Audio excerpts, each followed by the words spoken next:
Hello and welcome to the Browns Blitz. Today is Thursday, August 14th, and this is episode number 308. I'm your host, Rod Bloom. Joining me today is my brother, Jeff. Hey, Jeff, how are things going? Hey, Rod, going great, man. This has been an exciting week, huh? Lots of interesting things happening this week. Got a real game to talk about. Yeah, I thought you were talking about today when you said this has been an interesting week. Well, today apparently today. we've found out that Andrew Berry is running a halfway house for wayward football players. But that's okay. This roster already has more baggage than Hopkins International. We'll get into all that. That's what you call a spoiler alert, guys. So, yeah.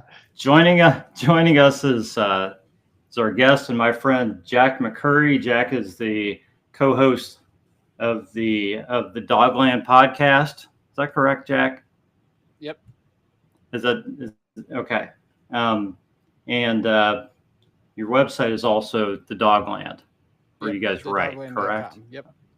Dogland.com. So you guys are getting that going again. Got some great writers, and so people can find you at Jack McCurry 08 and the Dogland at the Dogland, spelling dog correctly, DAWG.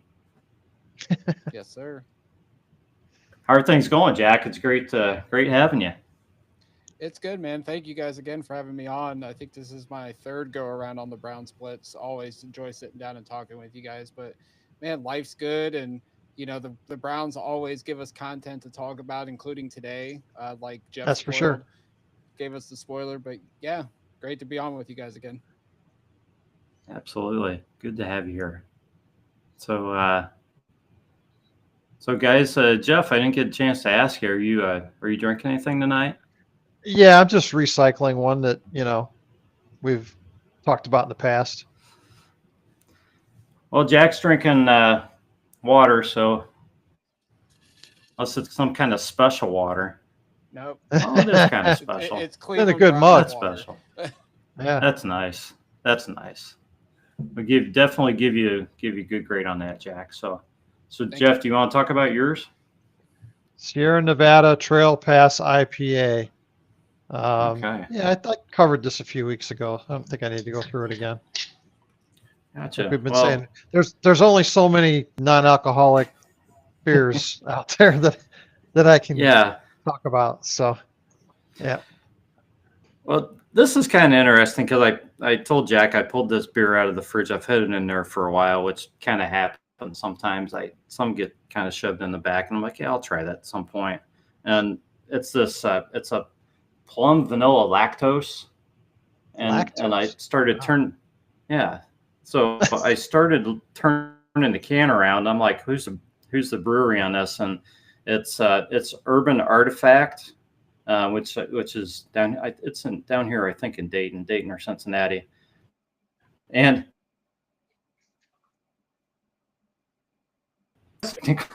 guys. So I didn't know that.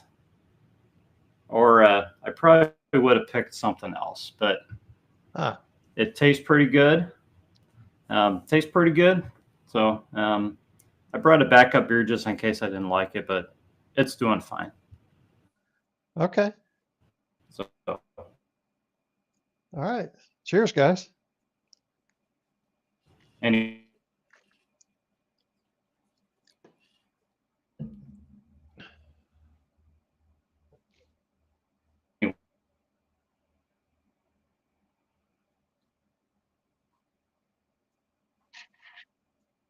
Rod is cutting out, apparently.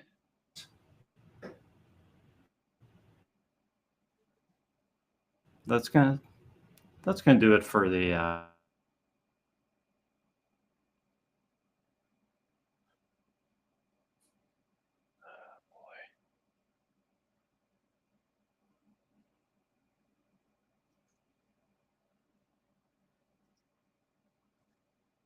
Okay, Jack. Looks like we lost Rod. All right. Well, not the first time. Probably won't be the last on this lovely platform. So we'll just shoot the shit for a little bit until he pops back in.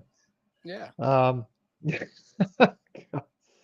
So why don't we go ahead and dive into the news for this week? How do you feel about the first of all the Isaiah Bond news that apparently we're adding another wide receiver to the roster? Yeah, I mean, still like and it was so funny, Jeff, because when the news broke, I think it was Adam Schefter that said that, the uh county department down in Texas, I think it was Collin County, said that they were giving a no bill on the charges against Isaiah Bond, and they said there was no criminal charges going to be made. I jokingly said, "Watch the Browns go out and sign him," because of the wide receiver room, the state it's in, the fact that the Browns had done their homework on him during the draft process, brought him in for a top 30 visit, and then lo and behold, he drops that statement like thanking the Browns, thanking Jimmy Haslam and Andrew Berry. And I was just like, they really did sign him. I said it jokingly, not thinking they would actually were going to do it. And then they Right. do it. So, like, I don't know what Isaiah Bond is going to bring to this team once he's in the building. I'm interested to see what kind of contract they give him because of obviously his background and everything. Right. But he brings a speed element to this team. He clocked a 4.39 at the combine. Uh, you look at his production between Alabama and Texas, it's decent. Wasn't like anything spectacular, but he adds depth to a wide receiver room that isn't looking that great right now outside of Jerry Jeudy. Like there's a lot of questions in that position room.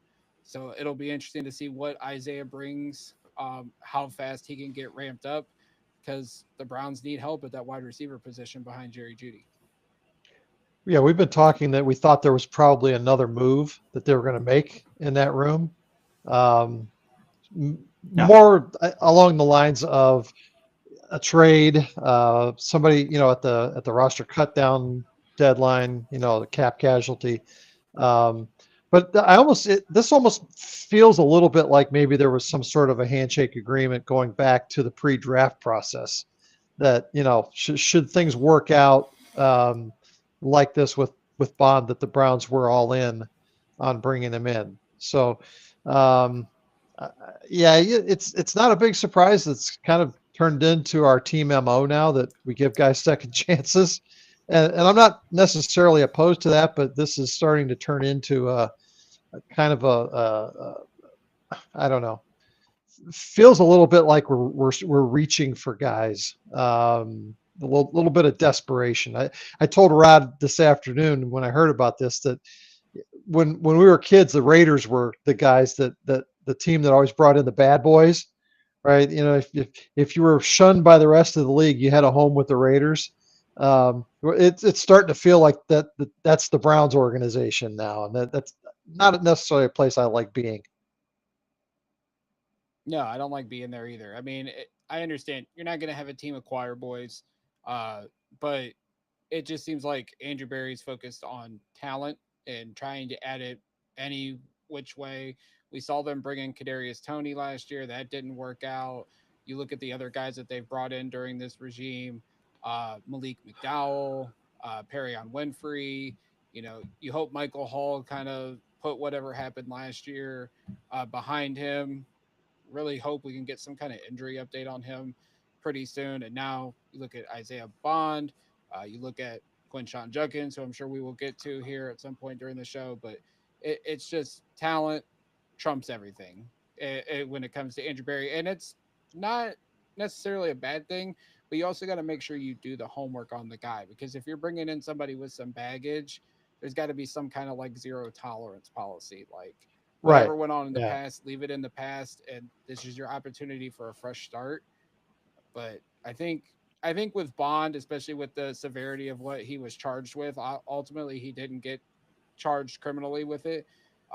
You got to let him know, like, you have to be on the straight and narrow once you get here. Yeah, I think this organization has all in all done a pretty poor job of that in terms of holding players responsible for things, don't you think? I mean, we see Yeah. And more news this week. Miles Garrett, speeding ticket for the umpteenth zillionth time, 100 miles an hour in the same stretch of road that Shador was on a few weeks ago. Um, do you think at some point that this organization needs to say, okay, guys, that we can live with a certain amount of bad boy, but it needs to turn into production on the field, right? If these guys sort of take this nonchalant approach to their profession, and that translates to the field, that's a real problem, don't you think? I mean, we need to show some maturity and responsibility when we're out there playing football. How about we start our personal lives with that? Yeah, I agree. Go ahead, Rod. Yeah, I'll talk until I get kicked again, guys. I'm gonna apologize, everybody. Apparently, my internet is pretty crappy tonight or something. So, glad I could introduce the show for you guys and all that, but don't know how much I'll be participating tonight. Right. But yeah, I think it's a little bit. I mean, it's obviously different. Isaiah Bond versus Miles Garrett, different standard and different players as far as what they've done and everything. On the surface, the Isaiah Bond thing is very low risk as far as the player is concerned because they're probably signing him to a minimal contract. So as long as you have something in place that says, this is going to be zero tolerance. If anything happens, you're gone. It's higher risk if you think about this guy coming in and messing up, your team chemistry and things like that and having other incidents. So, I guess it depends how you look at it. The Miles thing, to me, it's just being disappointed in Miles for having the same stuff happen over and over again. And I know, I put a tweet out and some people are like, this is nothing compared to what some other guys do. Yeah, but Miles is supposed to be a team leader now. He said he's going to be a team leader. And this is the kind of stuff that other people see. And it's not being a leader. It's not being responsible. I just think he can do better than this. I mean, real leaders, real guys that just work behind the scenes and just do stuff and go out and play and do their best on the field. They don't have this stuff happen all the time. Right. That's all. It's not that it's the end of the world that Miles got a speeding ticket. It's just you expect better from the guy who's trying to be the face of your franchise. And he should be, yeah. Based on what he's getting paid, he is the face of the franchise, and it kind of gives us another black eye. It does. Yeah, I mean, yeah. I mean, I don't know how many it's been, but it's been too many. Yeah. I think it's 8 speeding tickets since he's gotten in the league, and it's like you guys said, he's supposed to be the face of the franchise. He's supposed to be the leader. He's the best defensive football player in the league, and he just keeps doing these speeding tickets. And yes, they're minimal things, but you would think after when he flipped his Porsche, was that in the 2022 year? You would have thought that'd been the wake up call. Right. Yeah, I can't be doing this. They're minimal because nobody's gotten hurt or killed yet. Right. With him going 100 he got miles an hurt. hour. He hurt his shoulder. He was true that season, and it's just you'd think. I think his shoulder's been a problem ever since, hasn't it? To a degree, yeah. I mean, he hasn't been the same impactful guy. He's still dominant, but it's just another instance of, in my mind, the country club atmosphere that we have with this organization. These guys are really not held to a standard of professionalism, and that to me, if we're out winning games, if we're challenging for playoff spots and Super Bowls, terrific. I can live with this, but we're not. We have this laissez-faire approach to playing football that more often than not turns into losses. And I think that starts with the attitudes of the players. That's hard to disagree with. I mean, it really is. I mean, from what we've seen so far this season, I mean, the team looked good in the first preseason game. They've played well in the joint practices, things like that. So there doesn't seem to be any rub off in the play on the field at this point. But there certainly has been almost every other season that we've seen out of this team when Right. this kind of behavior happens. So, Right. so yeah. So, I mean, I guess you guys pretty well covered the Isaiah Bond thing, signing in that. Right.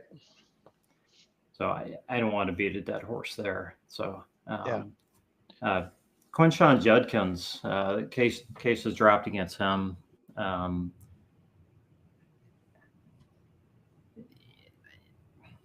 I know this team has a lot of problems with players like this, and I mean, I don't know. I don't even know what the allegations were against Isaiah Bond. I'm not up to speed on that case, and that's fine. I can only look at the stuff through a football perspective, even though I do care about the look of the franchise. I do care about the fact that these guys are out there doing stuff they shouldn't be doing, and I care about the way women are treated. But we're focusing on the team and the future of the team, and obviously this team is going to be better with Judkins playing versus not playing. So so this is obviously a win for the team, as long as this guy reforms himself, doesn't have any other issues like this, right? Yeah. So here's what I really want to talk about, guys. You got Judkins and Bond, both of whom are going to sign, going to be with the Browns, but they're going to have suspensions, right? Correct. Both of these guys are going to get suspended. I don't know Yeah. for how long. They're going to get suspended. More than likely, the first part of the season, right? You would think. So whether it's 4, 6, 8 games, whatever. So that kind of coincides with the tough part of the schedule. That coincides with Joe Flacco playing, and then you've got the latter half of the season where you might be getting those guys on your roster. You might be looking at playing a different quarterback, and you might be looking at a little easier schedule. I just kind of was thinking about this season kind of being broken up into 2 parts like that, and kind of what you guys thought about that. And, if there's much of a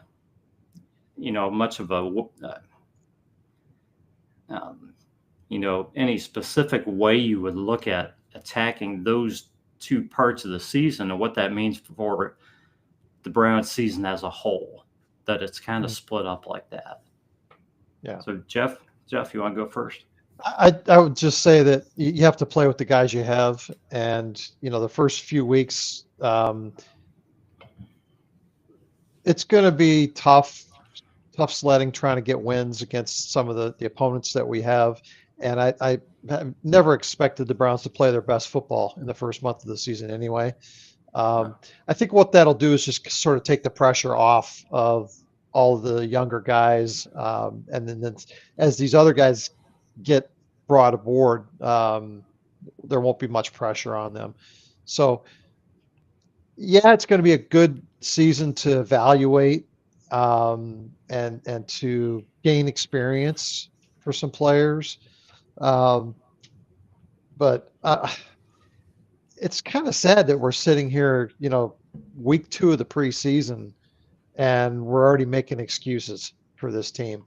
We have 6 quarterbacks on the roster, and it sounds like we might only have 1 available for the game on Saturday. That's pretty pathetic, So I don't know how you could look forward to the first several weeks of the season or the middle part of the season or any point in time and think that, we're going to have all of our crap together and have a healthy roster when you can't even get through 2 preseason games. Jack, I'm just gonna let you give your thoughts.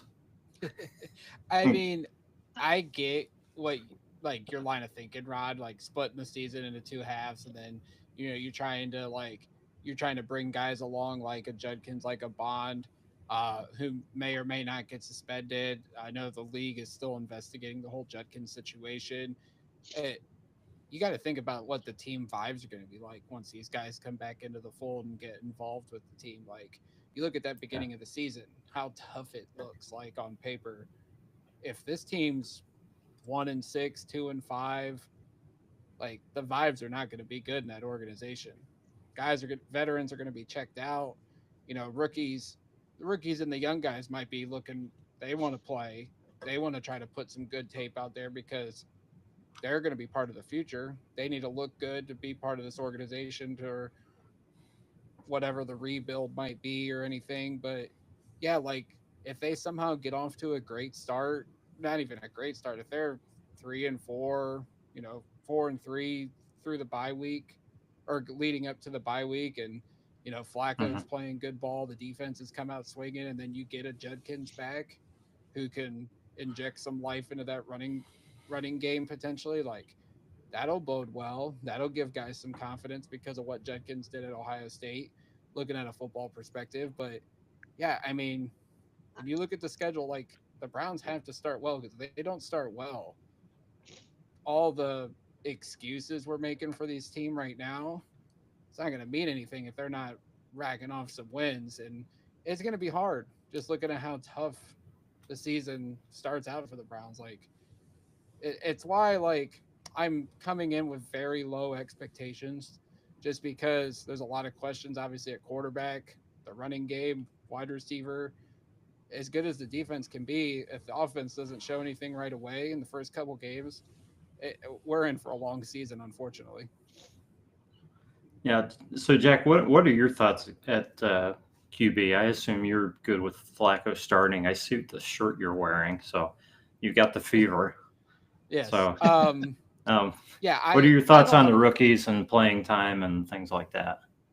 So, like, yes, I have no problem with Joe Flacco being the starting quarterback at the beginning of the season. I don't think you can put either rookie out there right now. Obviously, both of them have had to miss some time of practice because of injuries, which I find it so fascinating. For training camp, quarterbacks aren't allowed to get touched, and 3 of our quarterbacks have dealt with some kind of injury during training camp. I think it's just so fascinating. I know it's all muscle injuries, but it's just so bizarre that the one position group that's not allowed to be touched is the most banged up right now on the roster. But as far as the rookies go, like, obviously I love Shador during the pre-draft process. I was super excited we got him in the 5th round because after we drafted Gabriel, I did not think we were going to draft 2 quarterbacks. And then lo and behold, you get Shador in the 5th round. I thought that was such great value. And I thought, this guy might have a chance to be the future. Only time will tell. I love what I saw out of him in the Carolina game. Thought he was pretty good outside of a couple moments that will be learning experiences for him. It's unfortunate the oblique injury happened when all the momentum was going his way. So now all our attention's focused on Dillon Gabriel, and he's taken a ton of criticism. I'll admit I wasn't excited when they drafted him. I just did not see how not necessarily his game, but his height and how it's going to translate to the next level. But hopefully he gets out there on Saturday. I know it's still questionable, despite him being a full participant during these joint practices. But I'm hoping he's out there because I want him to get the fair amount of snaps that Shador got. I want him to get that same experience, albeit against Philly, which is going to be tougher competition than Shador had to face against Carolina. But I want to see what Gabriel's got at the next level and see what he can do and maybe make this quarterback competition a little more interesting. I don't think it'll be for the starting job, obviously, but to see if he can show anything that will make the Browns maybe want to move off of Kenny Pickett and feel confident with Gabriel and Shador behind Flacco. Yeah. So I got a question, guys. If for some reason Dillon Gabriel, if because of the injury, if Dillon Gabriel can't play in this game, we get 4 quarters of Snoop. Is there any reason to watch this game? No. Any reason at all? No, not at all. I mean, I think we saw enough of the defense, in the first preseason game, and enough of the second team defense um, to know what these guys can do. And, and we saw some flashes out of some of the, the rookie running backs and things like that. But yeah, if it's 4 quarters of Snoop, I'm going to have a hard time. Yep, I agree.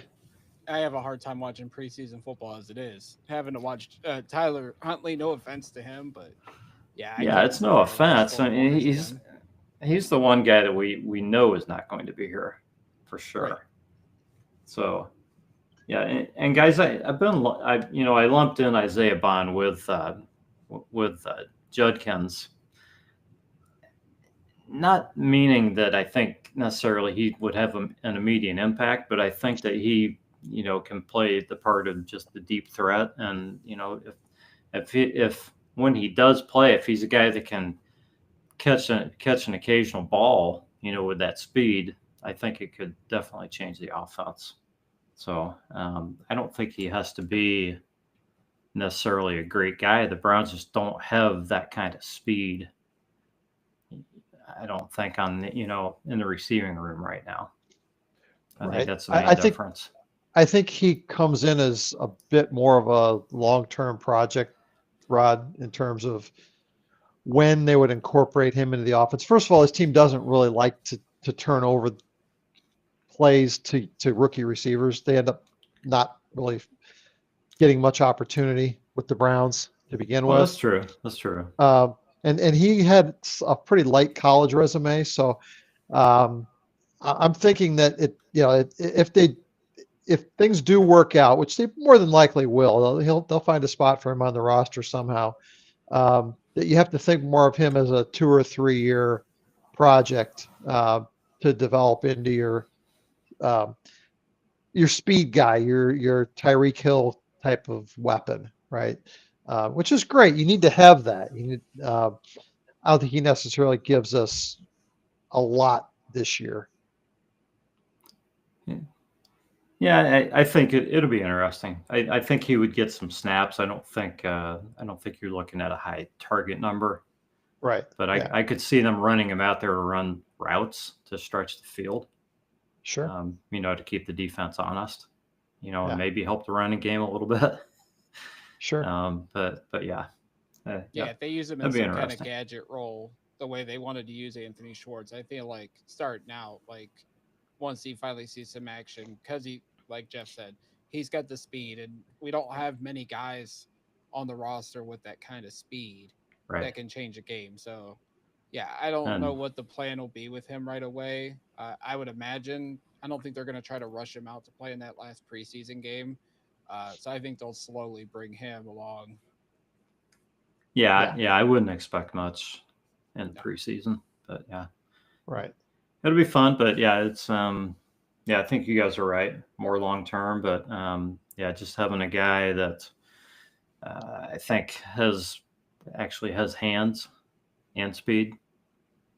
So we'll see. We'll see what happens. We've had guys with speed, but not hands, and we've had guys with hands and not speed. Right. So, well, his hands are a slight concern based out of his college tape. Like his hands aren't the best, so it's something he's definitely going to have to continue to work on. I think they're decent though, compared to, well, I don't know. I'm just going. I can't say that I watched his entire college career, Jack. So yeah, I've seen him play. So I think my understanding was his hands were above average. So, but I could be wrong. So he's better than Greg Little. Let's just put it that way. Jeff, bring up the Greg Little stats. No, I know. We've been there. Yeah. So let's you guys probably didn't. I was gone. I was out of there, out in the whatever the sphere for a little while. I presume you guys didn't really talk about the first preseason game at all. No.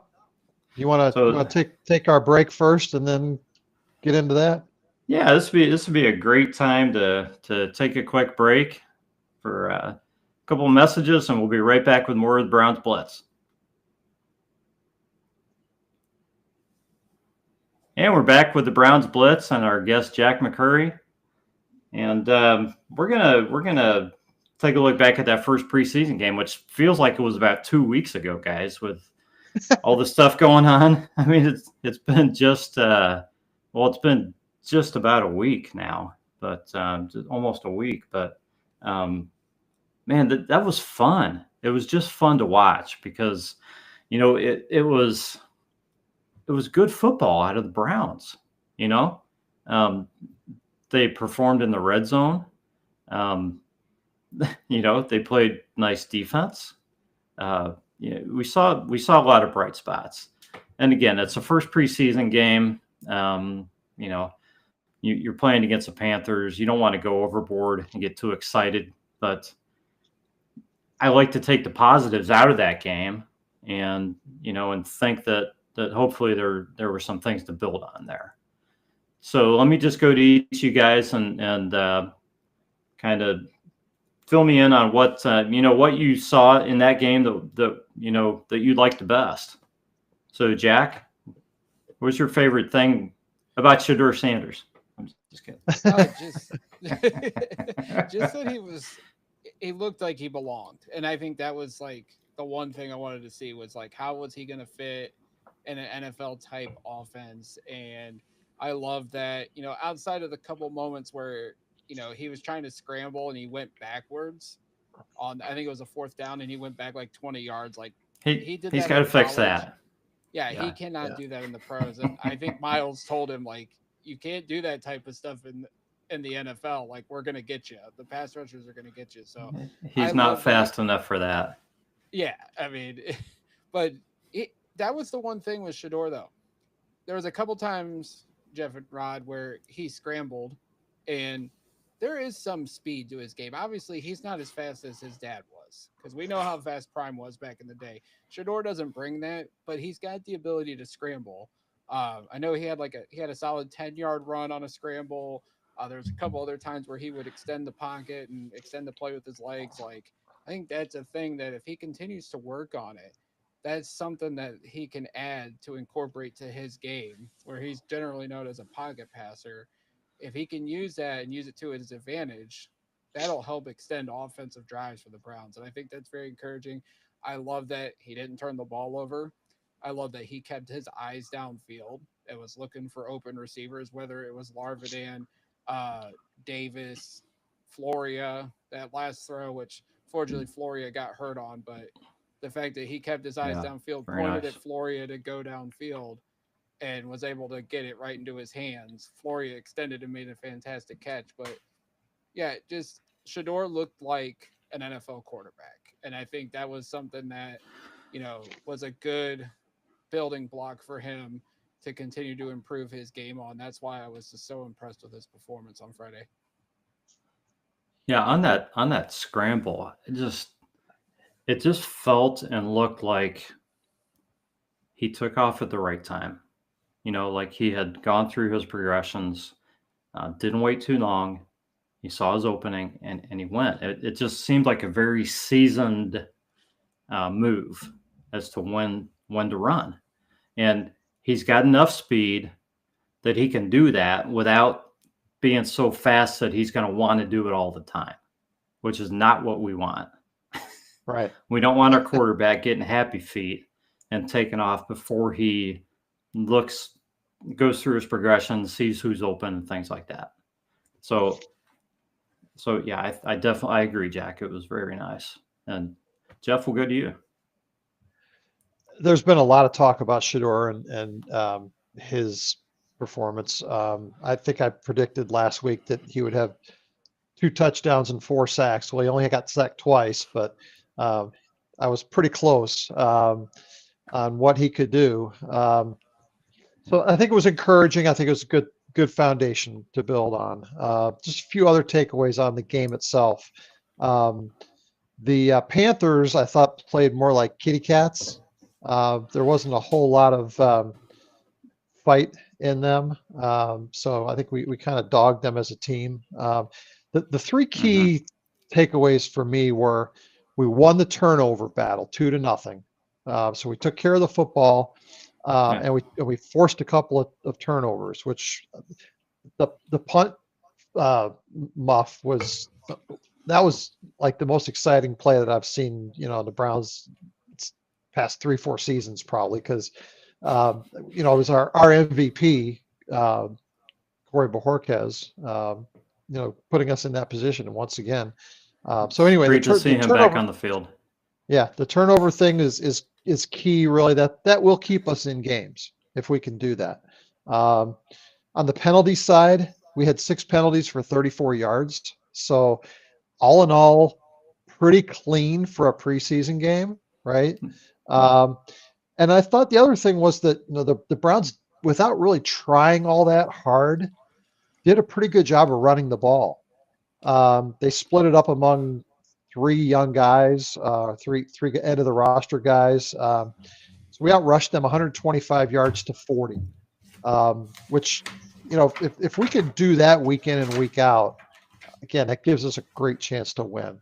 So as a team, I thought, the overall approach was really solid, and the execution was pretty darn good for a preseason game, especially week 1. So it gives you some encouragement that they're going to be able to look like a professional football team at some point this year. Yeah. Yeah. A lot of people talking about Carson Schlesinger and his line of 13 snaps and 6 tackles, and pretty much just covering the entire field. I had So- I had 5 guys written down who I thought came away from this game with as real winners. I mean, that really helped their case. Not that Schlesinger needed his case helped, but Not I really. had him listed with Shador. The other 3 guys I had listed were Sal Cannella. I thought looked to me like a number 3 tight end, like a guy that could make this roster. I thought he did a pretty nice job. Yeah. Nick Needham, the With DB the pick, right? from the Dolphins. I think he's been with the Dolphins the last several years. Went through a torn Achilles, and he had that interception. Yeah, he's making a case to be that 8th or 9th defensive back. And then the last guy that I had to mention just because I thought it was fun, Aiden Huntington, playing on special teams, Oh, a yeah. 300-pounder, basically acting like he's a gunner. Yeah, thought that was terrific. He had like He three was three tackles, didn't he, on special yeah, teams? he had a sack. He was a factor on defense. He's not going to get a job here because unfortunately we're just too deep, but for him, he's going to play somewhere in the NFL, and it's going to be fun to watch him. Yeah, I mean, I just thought as a whole the defense just played really well, almost regardless of who was out there. A lot of the DBs look good. And I'm not disagreeing with anything you said, Jeff. Jack, I wanted to get your thoughts on the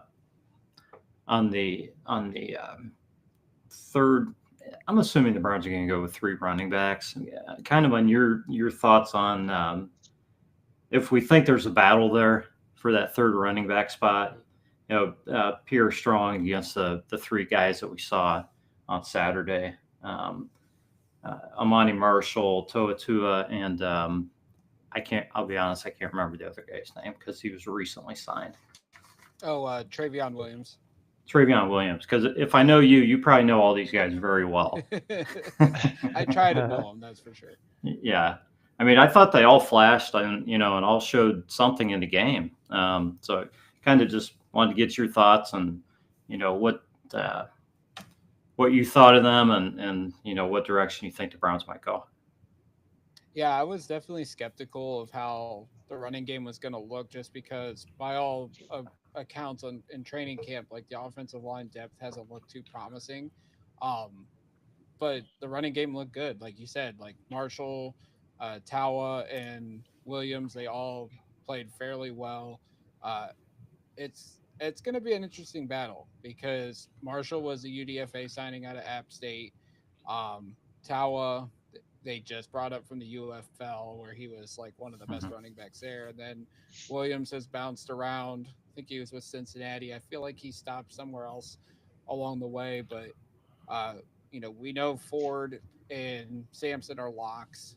Judkins obviously hasn't signed yet. We'll see when he gets here, and obviously he's going to be a while before we see him on the field, just because he needs to get in game shape. Obviously, I'm Mhm. hoping he's been training his butt off while he's been dealing with his legal troubles and everything. But I would yeah, I hope. mean, I would give the edge to Marshall just because he's the one that's been here the longest. Um, Williams has obviously the experience in the NFL, but maybe they give uh, Tawa Tua, or I don't know how you. I'm going to say Tawa is how you say his name. Um, I've been guessing. Yeah, not yeah, I sure. mean, need the Let's need the hope he's here long pronunciation. enough that we have to learn his name. Yes. Yeah, it'd be good for him. Yeah, definitely. But Pierre Strong, like he has the special teams experience. He's been here for a couple years, but like Yeah.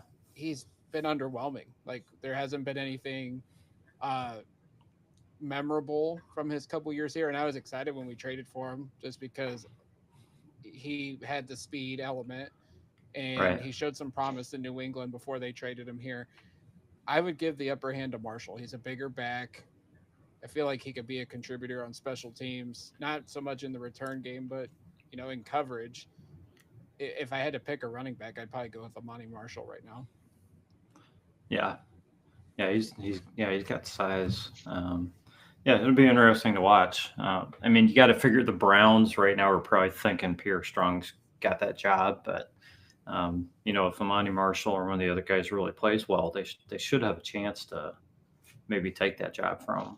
So, And one of them will probably end up on the practice squad, I would presume, maybe well, two. that too. Yeah. Yeah. And Yeah. there's two more preseason games, so you never know about the injury bug too. Unfortunately. Yeah. So yeah. Yeah, I guess that's about it out of that preseason game.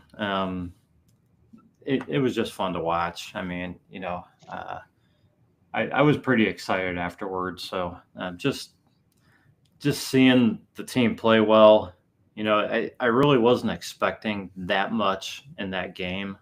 Um, to feel good about the team. I was expecting a lot of mistakes and them to kind of look just like they weren't really completely ready to play football yet. And they kind of surprised me.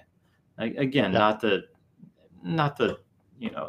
that they're going to be great and kill everybody this season or anything, but yeah, I mean it was fun to watch. So hopefully that's all a good sign.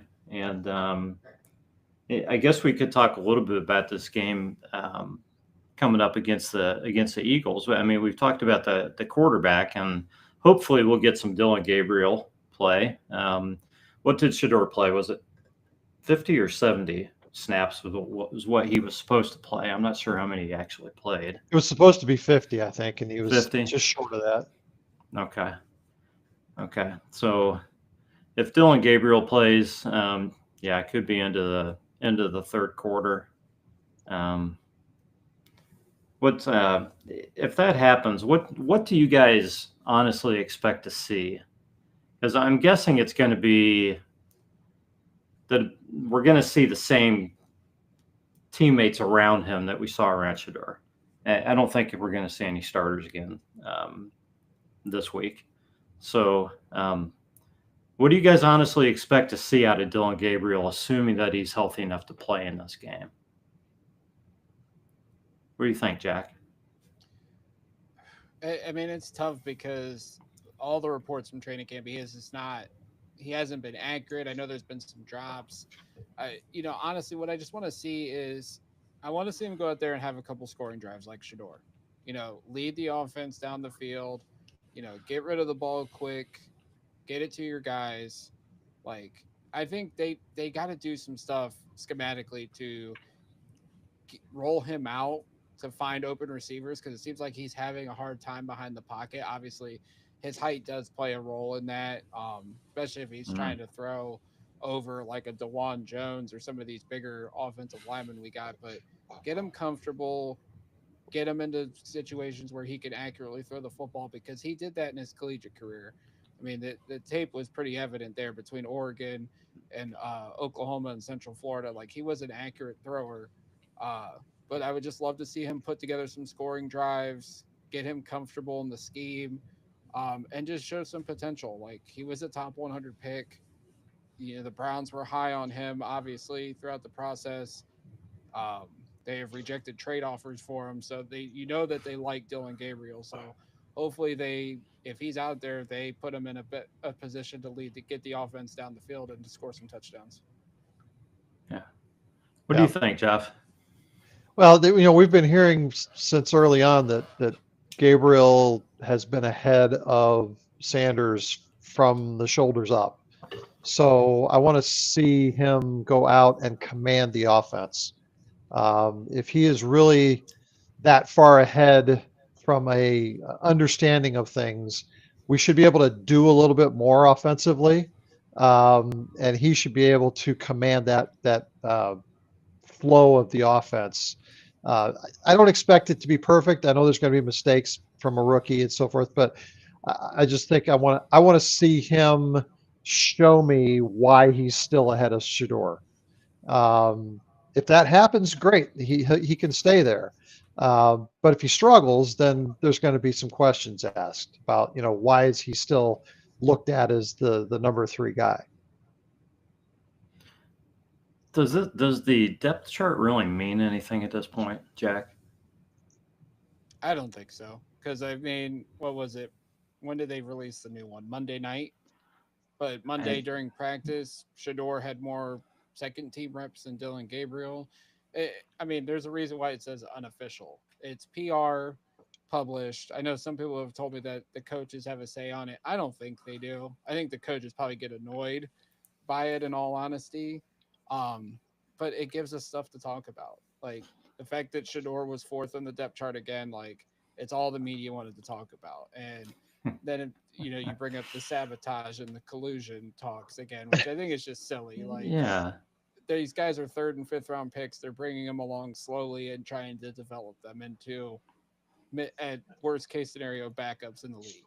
And it's funny. Like, we all want to see Shedeur. I feel like the most of the Browns fans want to see Shedeur out there, but we've seen it time and time again since '99. Like, we have rushed rookie quarterbacks out there, and they had no business being out on the football field. So Yeah. Right. they're That's handling true. it the right way. Like, I hate to say it, Browns fans, we just got to be patient. Yeah. Yeah, no, Yeah. I don't disagree with that. I think the only reason that it matters is what kind of opportunities a given guy is going to get. If you're 3rd on the depth chart, if you're 2nd on the depth chart, you're going to get more opportunities to prove what you can do. And I think those are learning opportunities. So it accelerates that learning curve, right? And if one guy's not ready for that and another guy is, that's the guy that needs to be doing it. Yeah.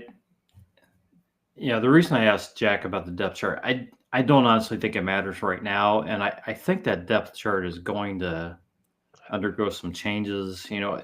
The Browns could potentially open up with the 4 quarterbacks on the 53, but how long is that going to last? They are not going to carry 4 quarterbacks on the 53-man roster through the whole season. I can't imagine. Why would they do that? You would think. Well, because they can't seem to figure out how to keep them healthy, A, and B, we're not exactly getting stellar play from any of these guys yet.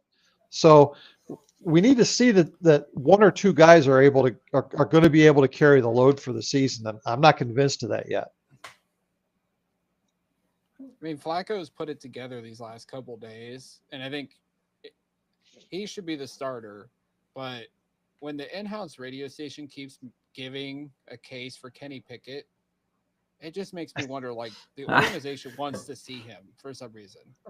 Right. I mean, obviously, they traded for him. He was the first quarterback in that room that's currently constructed, not counting Sean Watson, obviously. But they like him for some reason. I don't know if they feel like he can be their Sam Darnold or their Geno Smith or something, but, like, they like Kenny. they haven't closed the door on him being the starting quarterback, but I feel like this injury has ruined those chances for him. Like, I don't Yeah. think he could win the job next week if he's cleared to play, unless he just comes out slinging it against the Rams and just like puts on a show to where everybody's like, see, this is why we wanted to play him. He's going to be our starter. But like, I feel like it has Yeah. to be Flacco. Yeah, I agree. Yeah, I mean, the problem is, you know, they signed Joe Flacco ostensibly to start. You know, they traded for Kenny Pickett because they liked him. They drafted Dylan Gabriel in the third round because they like him. They took a flyer on, you know, on Shador because he's got the most upside probably of any of the guys. You can't play them all. Nope. You just can't play all of these guys. So you have to pick your lane. You got to make a decision sooner or later of what you're going to do. Okay, if Kenny Pickett is not going to be a guy that you're going to re-sign, you know, at the end of the season, and you have no illusions of doing that, then you're wasting your time with him. And, you know, it just doesn't make sense to me if you think you have something in Dylan Gabriel or Shedeur Sanders or one or the other, or if you'd rather take a flyer on a guy next year than Kenny Pickett, then all he's doing is clogging up, you know, getting the information out of the younger guys right now, you know, finding out what you have in those guys. And that's nothing against Kenny Pickett. If this thing would have gone down differently, you know, there could have been a spot here for him, you know. I mean, if somebody would have drafted Dylan Gabriel 2 spots before the Browns and they would have just taken Shedeur in the 4th or something, then, you know, then the roster looks totally different. But right now, it just, to me, it doesn't make sense to have all 4 guys on your roster for long, especially if all 4 guys are healthy. You know, I feel like there's going to be an opportunity to trade Kenny at some point and get something for him. And that's probably what's going to happen. Well, based on the way the preseason has gone, Rod, I can almost guarantee you that one of those 4 quarterbacks is going to be on IR for some period of time. So these hamstrings and these soft tissue injuries and stuff make it damn convenient to stash a guy. So I'm going to disagree right now that you don't see 4 quarterbacks for a while. I think we're going to have 4 quarterbacks at least through that first stretch of the season, because there's just too good a possibility of a guy getting hurt or just not playing well enough to stay there that they would let somebody go. And we don't have enough information yet to say who that would be, but Yeah. I'm having a hard time picturing them letting a guy go at least until the mid part of the season. So don't be surprised if you see 4 quarterbacks on this team for a while. Okay. Your thoughts, Jack? I'm just surprised, like, the New York Jets. I wonder if they've called, because they have Fields. They just lost Tyrod Taylor. I think he had some kind of procedure done. And then they're working out like Nathan Peterman and CJ Beathard. And it's like, Yeah, we got a couple quarterbacks here if you really need one to back up Justin Fields. Like, well, that's the thing that would change what I just said, Jack, is that, you know, somebody throws a great offer at us that we just can't if you refuse. can get like if you can get like a pick for Kenny Pickett, like a 5th. I mean, yeah, if somebody goes crazy and offers a 3rd or 4th round pick for Kenny Pickett, yeah, I think you take it. And I keep watching New Orleans because that quarterback room might be worse than ours with Rattler and Shuck and that cast of characters down there. Like, yeah. So Jeff, going through. Go ahead. Well, I was going to say, and an injury could happen at any time to any one of these quarterbacks around the league, and then that's when teams start ringing.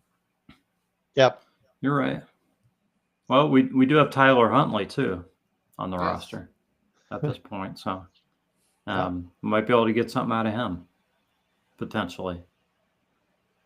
So Jeff, let's get right to it. Do you believe that Shador Sanders has an oblique injury?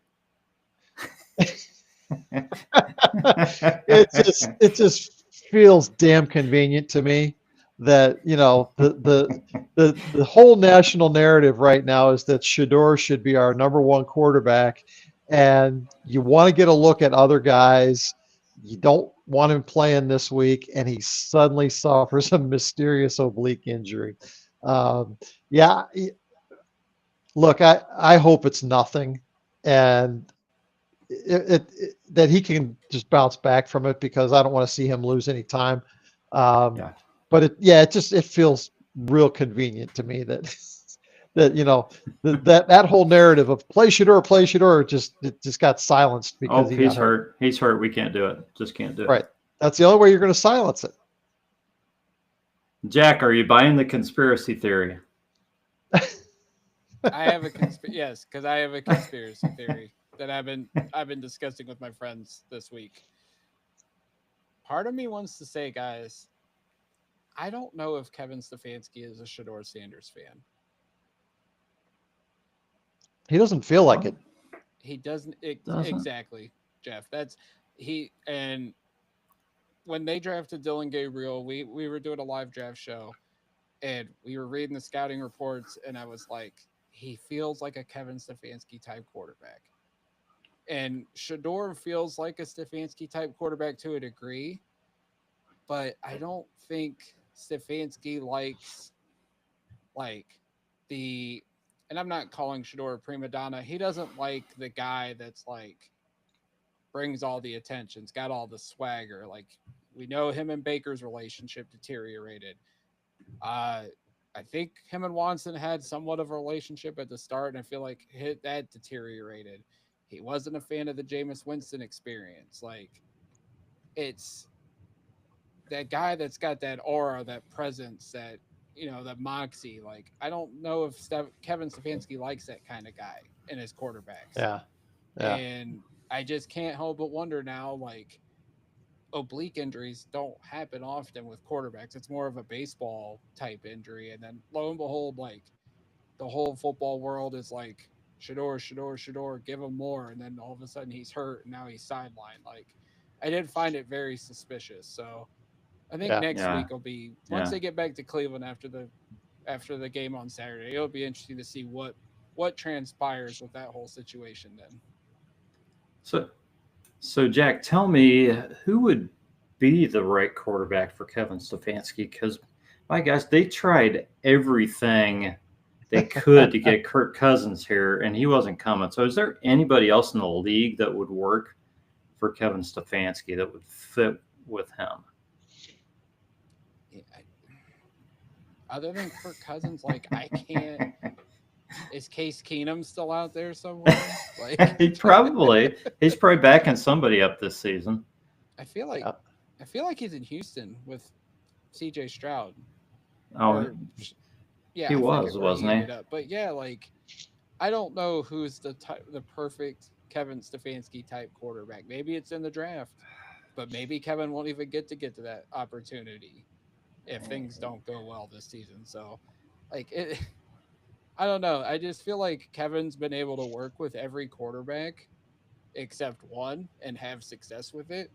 But then there's always something that's amiss, and I just can't put my finger on what the reasoning is. Yeah.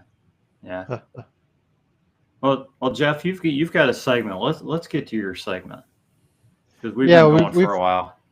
I told you I had a short segment for tonight's show, Rod. And we've been talking a lot about Dylan Gabriel, and Jack, you brought up his height, and none of us really know exactly how tall Dylan Gabriel is. Yeah, we do. They measure these guys at the combine. Combine's. You think the combine's not true? Yeah, I don't know. I think they get exaggerated a little bit. At the combine? Yeah. Jack, do you think the combine's not accurate? I don't know. That Adam Schefter picture of the 4 quarterbacks last week really had me skeptical. Oh, they were at different distances there. Yeah. Yeah, that's true. Anyways. Dylan does All right. smaller than All right, so here's my Browns brain boost for tonight. The question I'm asking is Dylan Gabriel too short? So I put up the all-time Browns who are under 5'9", and I'm not saying that Dylan Gabriel's under 5'9", but he could be. It's fine. But, so here's some names from the past that you guys I think will enjoy. Guys who were under 5'9", and number one, not 5'7", checking in at a statuesque 5'7" was Dino Hall from 1979 to 83. The guy who started the barking before the dog pound started the barking. It was more of a Flintstones barking, but anyways, Dino Hall is the leader in the clubhouse at shortest Brown in history. Gerald McNeil was a very close second from 86 to 89. The Ice Cube return specialist. These are guys that the fan base just fell in love with. Right, we had a great time rooting for these little guys. The third guy who was 5'7", and I didn't even realize this at the time. Andrew Hawkins, wide receiver from 14 to 16, was actually 5'7". He played bigger.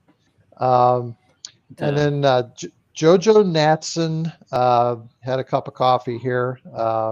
Did he ever really play? Didn't stay on his feet for very long. 20 to 21. So those guys were all 5'7", and then you can see the list of the 5'8" guys. There's actually several of them, but Cindric Steptoe, if anybody remembers him, and Jim Lenhard from 2014. A couple of guys that were 5'8". I just thought it was kind of fun to look at 5'7" and 5'8" guys, and then take a look at the current roster. How many guys you think are on the current roster that would make this list? Under 5'9"? Yeah, under 5'9". How many guys on the current roster? Over under is 4. 4. I'm gonna say under 4. Yeah, I'll take the under. Under 4. You think under 4? Okay. Yeah. So I'm going to flip over here. Here's the current roster, guys who are under 5'9". DeAndre Carter, 5'8", brought in as an unrestricted free agent. I thought you were talking about guys who are going to make the team. No, these guys are on the current roster. Now, you could argue that probably only one or two of these will make the team, but so right now, we have a plethora of shrimps in our organization. 6 guys, yeah. Huh. DeAndre Carter was brought in to be a returner. We know the history there, so I don't know how much luck he'll have. Dylan Sampson. Yeah. Dylan Sampson, the 126th pick. Again, I think he's going to be one of those guys that plays bigger than 5'8". Travion Williams, who we mentioned earlier, street free agent. Travion Williams has been with, he's been with 3 teams in 7 years, as you mentioned, Jack. And then Toa Tawa, street free agent, 25 years old with his first NFL team, also 5'8". Gage Laverdane, 5'8", a UDFA out of college. Been pretty fun to watch him play in the preseason.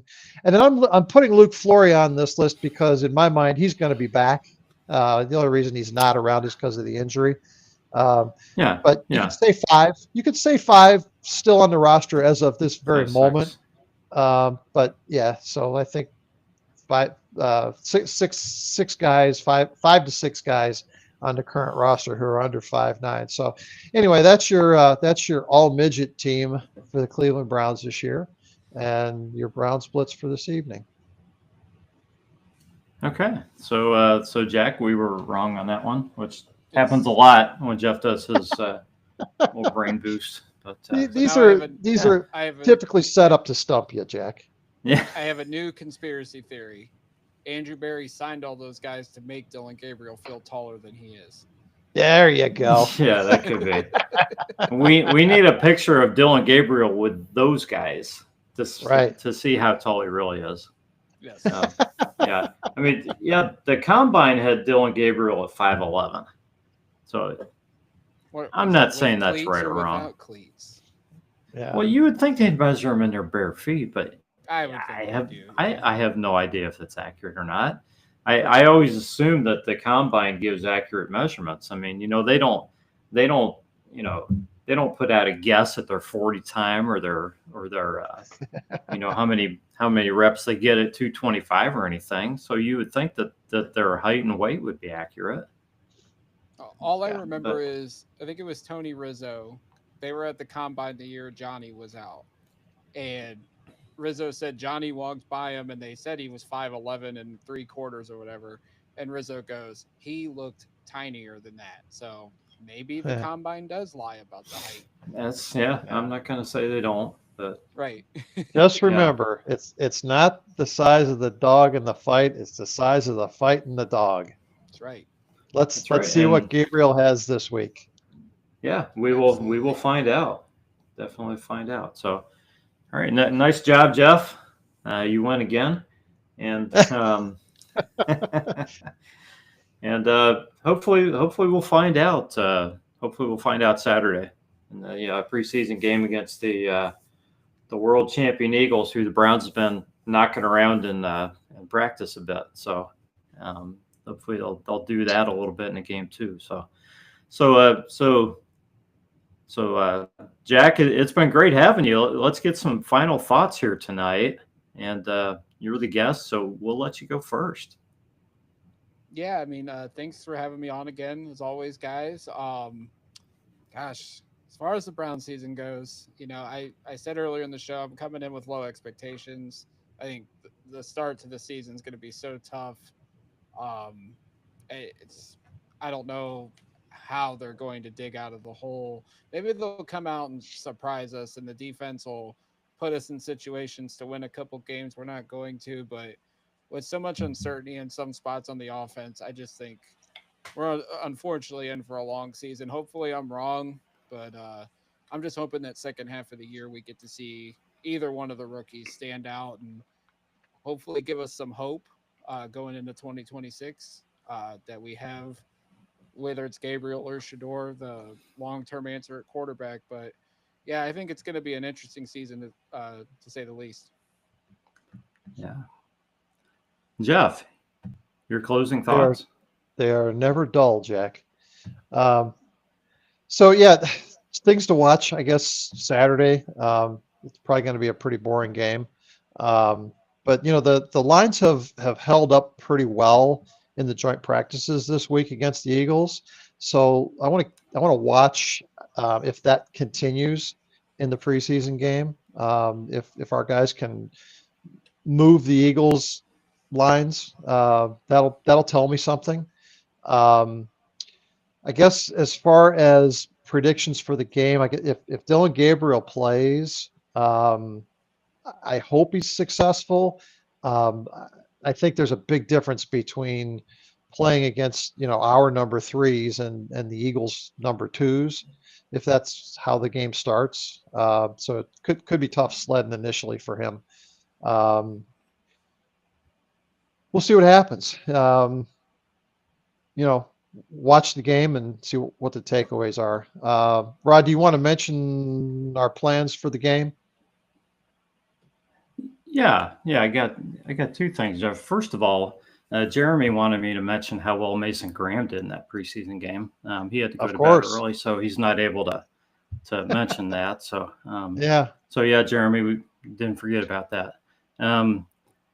Yeah, we're planning to go live at halftime for about 10 minutes just to give our thoughts on the first half of the preseason game, and let's hope we're not talking about Tyler Huntley and Tyler Huntley alone for the first half, but something we're thinking of doing throughout the season, just going live for halftime. Just halftime's not long, but just enough time to come on and give our thoughts. So I hope everybody will join us for that, and jump in the chat and let us know what you guys think too. Yep. So all right, guys, this This has been the Browns Blitz. Thank you for listening, and we will catch you next time.